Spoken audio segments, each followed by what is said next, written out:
राधे राधे दोस्तों, आज की हमारी अमृत कथा है कर्मों की दौलत। आइए चलते हैं कथा की ओर।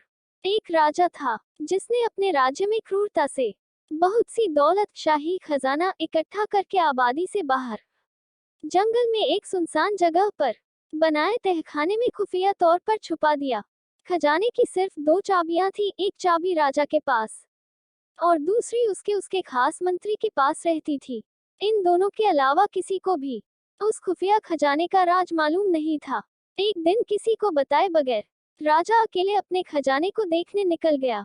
तहखाने का दरवाजा खोलकर वो अंदर दाखिल हुआ और अपने खजाने को देख देख कर खुश हो रहा था। खजाने की चमक को देखकर सुकून पा रहा था। उसी समय मंत्री भी उस जंगल में तहखाने के पास से निकल रहा था। उसने देखा कि खजाने का दरवाजा खुला है। वो हैरान हो गया। उसे ख्याल आया, कहीं कल रात जब मैं खजाना देखने आया था तब कहीं खजाने का दरवाजा खुला तो नहीं रह गया मुझसे। उसने जल्दी जल्दी खजाने का दरवाजा बाहर से बंद कर दिया और वहां से चला गया। उधर खजाने को निहारने के बाद राजा जब संतुष्ट हुआ तो दरवाजे के पास आया। अरे ये क्या, दरवाजा तो बाहर से बंद है। उसने जोर जोर से दरवाजा पीटना शुरू किया, पर वहां उसकी आवाज सुनने वाला कोई नहीं था। राजा चिल्लाता रहा, पर अफसोस कोई नहीं आया। वो थक हार के खजाने को देखता रहा। अब राजा भूख और प्यास से बेहाल हो रहा था। उसकी हालत पागलों जैसी हो गई। वो रेंगता रेंगता हीरो के संदूक के पास गया और बोला, ए दुनिया के नायाब हीरो, मुझे एक गिलास पानी दे दो। फिर मोती सोने चांदी के पास गया और बोला, ए चांदी सोने के खजाने, मुझे एक वक्त का खाना दे दो। राजा को ऐसा लगा कि हीरे मोती उससे बात कह रहे हों और बोल रहे हो कि तेरी सारी जिंदगी की कमाई तुझे एक गिलास पानी और एक समय का खाना नहीं दे सकती। राजा भूख प्यास से बेहोश होकर गिर गया।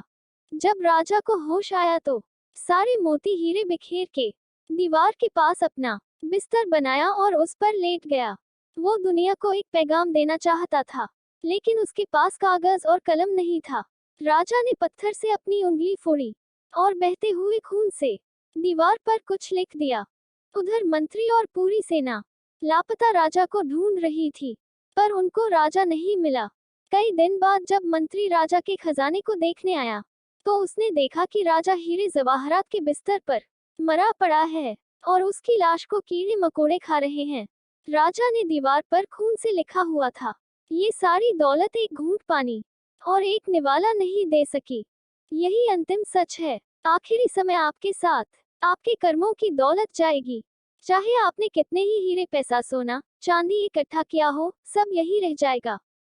इसीलिए दोस्तों, जो जीवन आपको प्रभु ने उपहार स्वरूप दिया है उसमें अच्छे कर्म, लोगों की भलाई के काम कीजिए बिना किसी स्वार्थ के और संजो के रखिए अच्छे कर्मों की अनमोल दौलत जो आपके सदैव काम आएगी। दोस्तों, ये कहानी यही पूरी होती है। आपको आज की कहानी कैसी लगी हमें जरूर बताएं। मिलते हैं और एक नई कहानी के साथ। तब तक के लिए जय श्री कृष्णा, जय श्री राधे।